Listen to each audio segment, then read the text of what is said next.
giấc mơ. Vì anh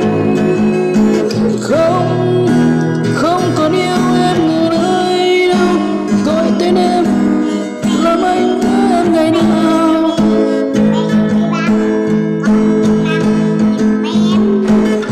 Anh không còn nhớ em dù nơi đâu, có môi anh mắt em say ngày nào, say ngày nào. Những lá thư trao còn đó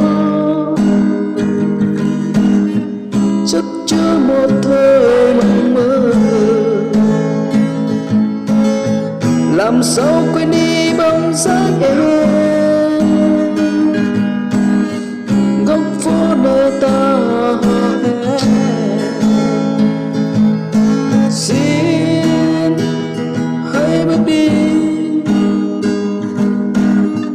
ánh mắt nụ cười đôi môi. Xin đừng về nữa trong những giấc mơ. Vì anh không còn yêu em giờ đây đâu, không còn yêu em giờ.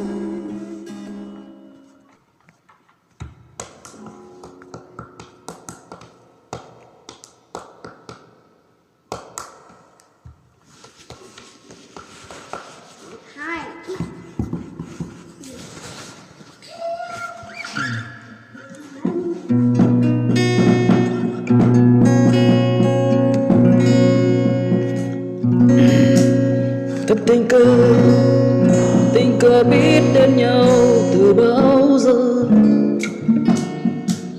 bao giờ đến mai sau còn mong chờ mong tin yêu từng hơi thở. Có ai ngờ trái tim lay động vu vơ hát mấy câu thật nên thơ. Bài thơ khi xưa còn dang dở, đường dài ta bước đi xa thật đến đâu. Và ta chỉ muốn được trao người mấy câu. Nếu như ngày mai có nhiều trong đây thì em hãy vô tư yêu đời, thật rạng rỡ môi xinh tươi cười. Nếu như ngày sau vui buồn bên nhau, thời gian có vội phải nhiều, mình vẫn nói với nhau bao điều. Nếu như ngày mai. Và lần đầu thấy quen nhau như đã lâu lắm khi ta lại thấy nhau. Niềm vui đôi khi thật không ngờ, rồi lần sau nói với nhau được mấy câu.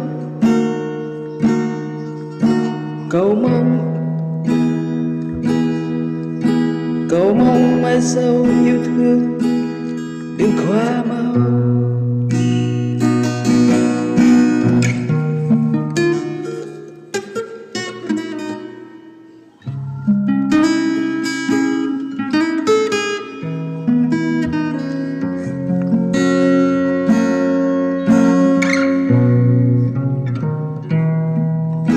Niềm vui đôi khi thật không ngờ,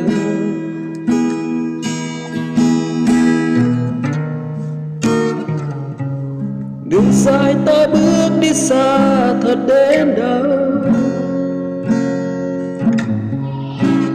Và ta chỉ muốn được trao gửi mấy câu.